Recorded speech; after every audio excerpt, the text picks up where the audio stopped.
Alright, you guys ever have problems with knowing what to say, how to say it, why you're gonna say it in certain situations? We're basically focusing on elements of writing that are embedded in our pieces and when it's the right time and the wrong time to use those elements. I basically focused my investigation. I basically focused on my questions for discussion on conversations that I had with writers from a different point of view, from a different studying standpoint.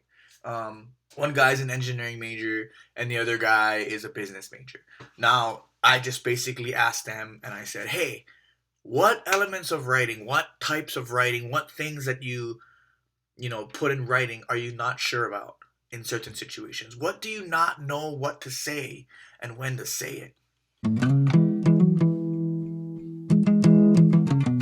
Now, the first question is, when is it the right time to use your own cultural slang in your writing? Let's take, for example, here our professor, Mr. Collins. He's opening up your letter, asking him for a letter of recommendation for your future job. "Oh, Mister, what?" I say, "Trying for apply for a new job and I need some help. And I like you write one thing for me to help me. No, no, no, no, no. May I need to say more. This boy from Hawaii is trying to get a letter of recommendation for a job that he's gonna get. And he's coming at it like this. Say you're doing a project for class and it's based on, say, cultural languages or your culture in general. And you write it to your teacher. Let's see what Mr. Collins thinks about this. Where I come from, we use phrases such as, "Hoba, how you doing?" instead of, "Hey, how you doing, man?" That's very interesting. Success!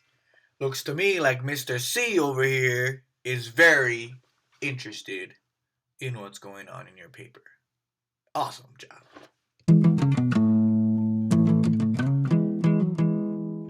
Hey, the next question is, when is it the right time to swear in your paper?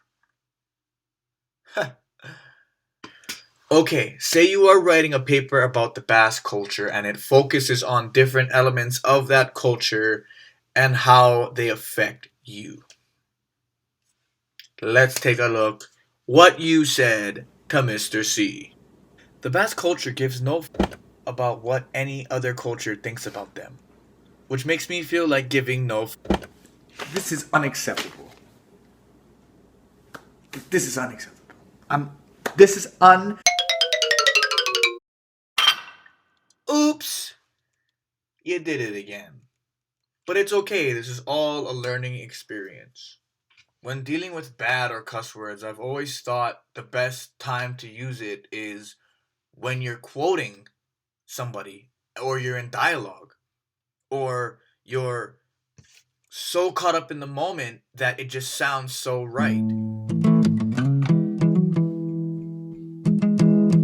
Okay, our third and final question. When is it okay to talk about your own outlook on a subject? It's a great question.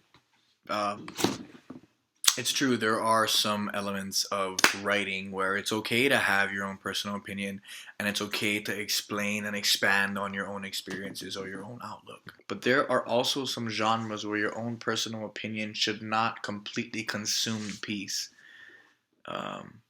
Here's some examples. Okay, we got Homeboy over here, and he's writing a paper about the history of the Revolutionary War. Let's see what he's got going on here. The Revolutionary War was started because of the unfair treatment that the Britons had on those living on the new continent of America. I honestly think that's a horrible reason to start a war. I mean, come on, Americans had it made for them. I mean, really, think about it.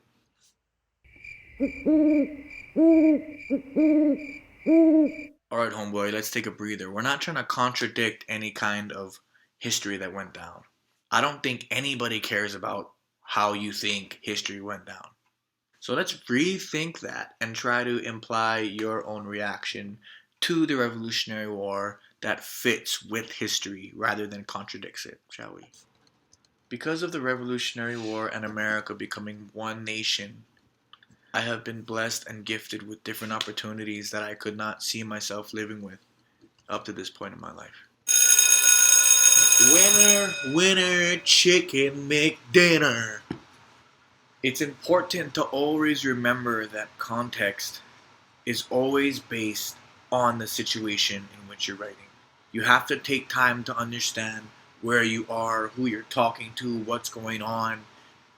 Everything affects what you put into your piece. It's that easy. Take all of this information and remember it in the future and keep it there. It'll all work out.